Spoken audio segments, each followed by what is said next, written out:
Alright, welcome to another video. If you haven't been here before, my name is Georgia Jo and this is my channel where I talk all things books. So today I'm going to be doing my August wrap up. So we have got 1, 2, 3, 4, 5, 6, 7, I think 8 books, 7 physical books and 1 Kindle book I think this month, and then also 1 DNF. So not the most successful reading month, but still a fair amount of books read. I've also not finished the books on my August TBR when I'm filming this, but I am going to get them all finished over the next few days. So with that being said, let's just get into it. So we'll start with my DNF, which was Cleopatra and Frankenstein by Coco Mellors. So this was on my August TBR and I actually ended up DNFing it because I just didn't really care about the characters. I wasn't really that bothered. It's a very character driven story. So if you're not really asked about the characters, it's quite hard to read it. You know, nothing's really keeping my interest. And then I ended up Googling a bit more about the book and saw it had a trigger warning for suicide. And I just thought I wasn't in the mood to read it. Like I say, I wasn't asked about the characters, and then once I saw it had a lot about suicide in there, I just thought I don't want to carry this on. So I did get to page 131, which is about a third of the way through, so I gave it a good go, but it just wasn't for me. So yeah, I ended up DNFing that this month. And then we'll go on to the books that I actually did finish. These are in no particular order, they're just the order that they're stacked up here. I'm just going to go through it like that. So first on my stack of books is The Raven Scholar by Antonia Hodgson. So this is a library edition, that's why it's got the foil over the front. But yeah, this is basically a fantasy book where it's set in a world that's got 8 monasteries and they are all based off of a sacred animal. So you've got the raven, the fox, the tiger, the hound, the monkey, the dragon, and who others? What were the 2 others? The bear and the ox. They were the 8. They were the 8 animals that the monasteries are based on, and it's at a time where the emperor has been the emperor for I think it was 25 years and he's basically ready to retire. So he's holding a contest where each monastery gets to put forward their contender to win the crown basically at the end. But towards the beginning of the trials, one of the contenders actually gets murdered under very suspicious circumstances.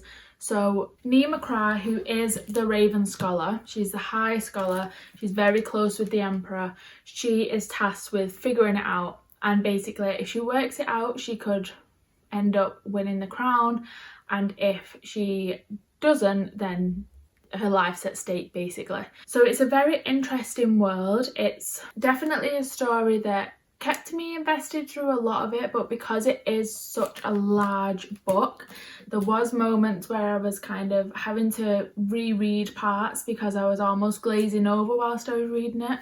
So I do think it is maybe a little bit too long for the actual content of the book, you know. I think it could have definitely been a bit shorter. I did enjoy the characters in this and the world. I do think with the trials, in moments they were a little bit boring. I think there could have been a bit more with the contest to win the crown. I think they just I don't know because I'm not a writer, but I just feel like there could have been a bit more that added different elements to the trials. So overall I did give it 3 stars.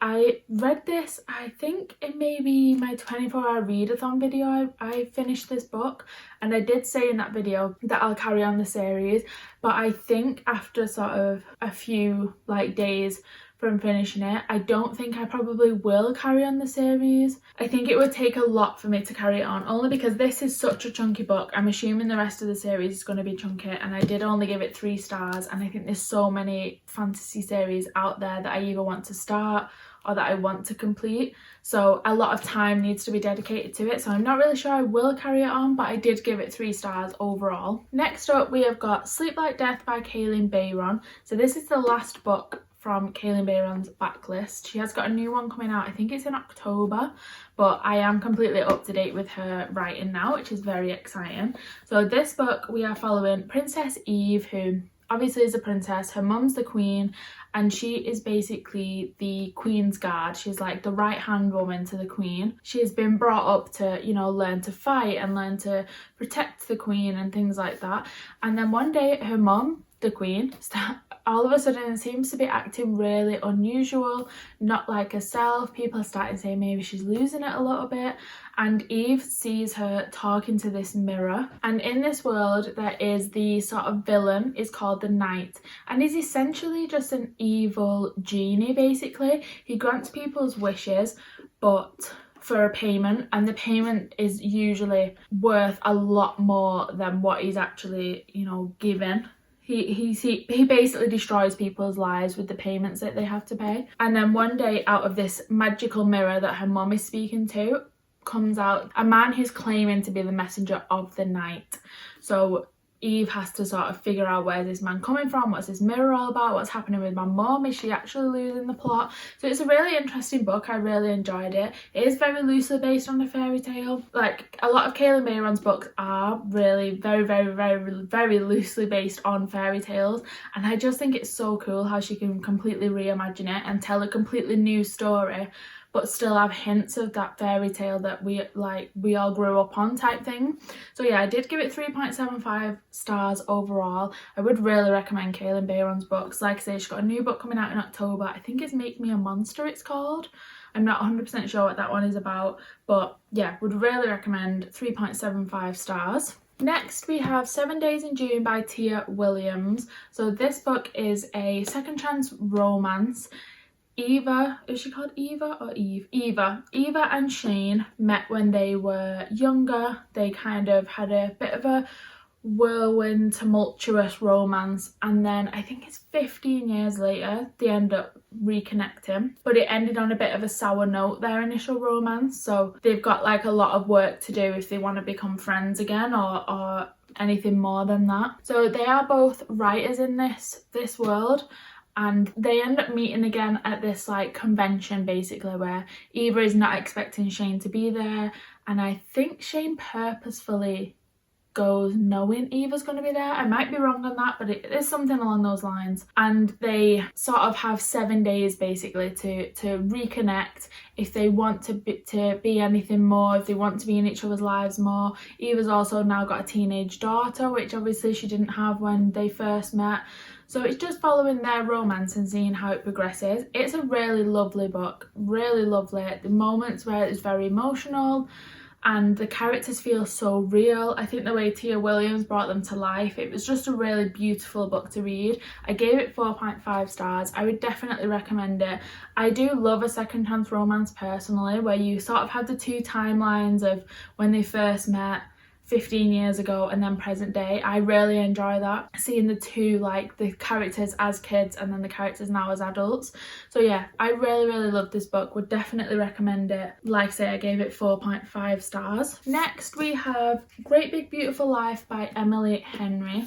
So this is a romance where two rival competing writers get given the chance to write this story, this memoir about this very famous woman's life. I can't remember what the famous lady's called now.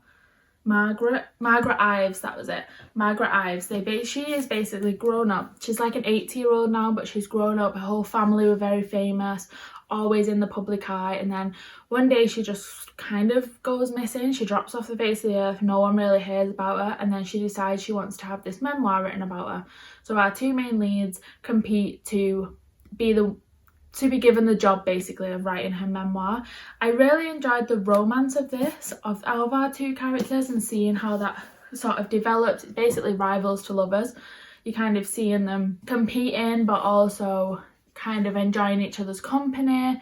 I really enjoyed the aspects of these moments where it's very cute, very giggly, very cheesy, as romances usually are, but the other half of that, with the mystery surrounding Margaret Ives and her family, I just felt I wasn't really that bothered about it.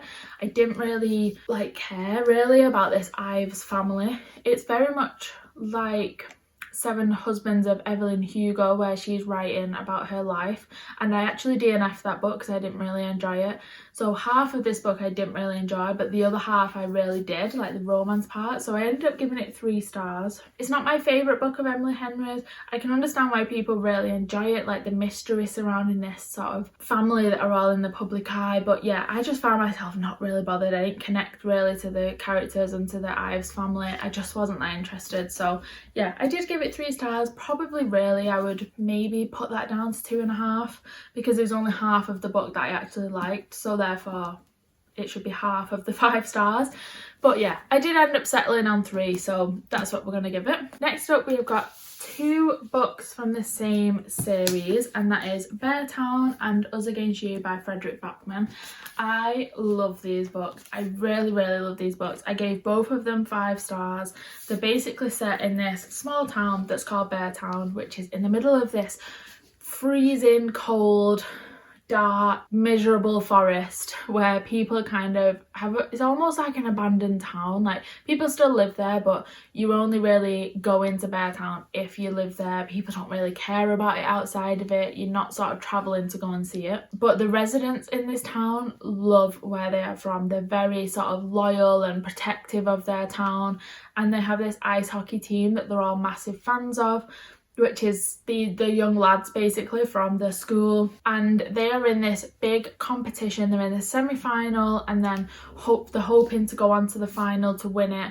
And if they do, basically the future of this town lies on the shoulders of these young lads, because if they do end up winning it, it could bring in loads of businesses and loads of economy and put Beartown back on the map basically. So there's a lot of pressure on these young lads to actually win it.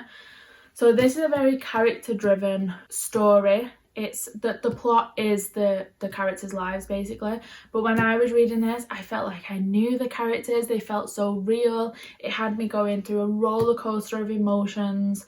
I really cannot recommend this series enough. I really enjoyed it. I would definitely say check the trigger warnings, because there's some heavy topics in these that I didn't know about, like what was going to happen going into it. But I would definitely say if you find yourself, you know, getting triggered often by books, definitely read the trigger warnings for these. But yeah, I think overall really loved it. I can't wait to read the 3rd one, and would definitely recommend. So that is Beartown and Us Against You. And my last physical book is Bury Our Bones in the Midnight Soil by V.E. Schwab. This book I gave 4.5 stars. This is basically it's over 3 separate timelines, and it's following 3 different women: Maria from the 1500s, Charlotte from around the 1800s, and Alice in 2019. And this is a book about lesbian vampires basically. It's advertised as toxic lesbian vampires, and that is pretty accurate for it. So you're following these 3 women from the 3 separate timelines, and it's obviously Maria in the 1500s, very much a time where women weren't really seen as like equal. She's expected to get married and to have children and be a good wife, and she just thinks like, I don't want to do that. That's not something I like, something I see for myself. So she meets this widow one day who she decides she wants to follow in her footsteps and become something different. So it's definitely a book filled with a lot of female rage, but it's also got like so much love in there. There's a bit of revenge in there. There's moments of finding yourself, of figuring out who you are, of like discovering new things about yourself. It's a really good book. I really enjoyed it. I think because you're getting the 3 different timelines with the 3 different, it's in 3rd person, but 3 different like POVs. It makes it feel like it's constantly developing, you know, it's always moving, there's a lot going on. So yeah, I would really recommend it. I loved it. I think the characters, it is very character driven again, this book, which is something I usually enjoy. Typically it's something I enjoy. Obviously I like a good plot, but I do love a character driven book where it's going to make me feel something. I'm going to feel attached to the characters. I feel like, I don't necessarily feel like I know them in this, but I think that's just because it's the vampire aspect. You've got the supernatural in there, so it doesn't necessarily feel like real life. but I felt the emotions going through it and like felt for the characters, rooting for them, wanting them to win, feeling angry on their behalf, things like that. It made me go through a lot of different emotions. So yeah, would really recommend Bury Our Bones in the Midnight Store by B.E. Schwab. This is also my first book by B.E. Schwab, so I've since, actually that's a lie, that's a complete lie. I have read the first one in the Dark Shades of Magic series last month, so ignore that. That's, yeah, I'm absolutely lying there. But yeah, I did really enjoy it. I gave it 4.5 stars. And then last but not least, we have got The Jessed Heir by Sarah Hashem. I read this on my Kindle, so I don't actually have the physical book. I did end up giving this 3 stars.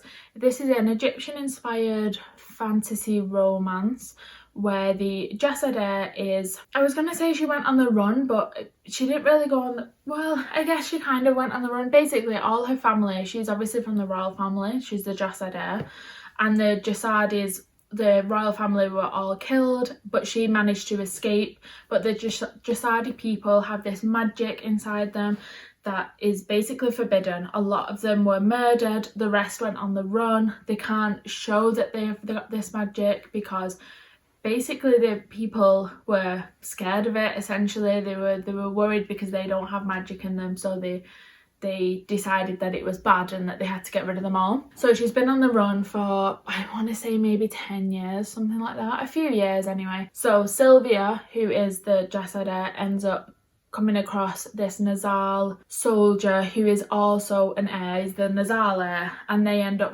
joining together.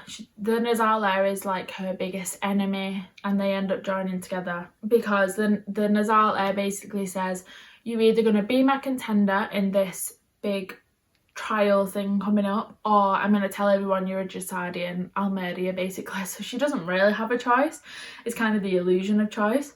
But yeah, so she ends up becoming this contender. I enjoyed this book, but I do think that it was very predictable. I think a lot of it I kind of saw coming. There is a bit of a mystery aspect around the royal family and the Jasadi people in general. But yeah, I think I gave it 3 stars overall. I don't necessarily feel, again, I said this, I read this one in my 24-hour readathon, and I think I said that I want to read the rest of the series, which I feel more inclined to finish this series more so than The Raven Scholar. But I think that's because I read this on my Kindle, so I don't have the physical book. I don't know actually how chunky the book is. I don't know if it's like quite a thick book. But I think if I was to read the second one, I would probably wait until the 3rd one comes out. I'm assuming it's a trilogy because there was a 2-year gap between the first and the second. So I don't want to read the second one. I'm not jumping at wanting to read the second one enough to read it now and then wait 2 years for the 3rd one and read them all again. So I think I'll probably just wait until the series is complete and then maybe read it again. But yeah, overall I gave it 3 stars. I did enjoy it. It's a good book. Like 3 stars is still a really good rating, but I think it's quite forgettable and was very predictable whilst I was reading it. So yeah, that is the last book I read in August, and that is the end of today's video. I hope you did enjoy. If you did and you would like to subscribe, I would really appreciate it. But other than that, I will see you in a bit.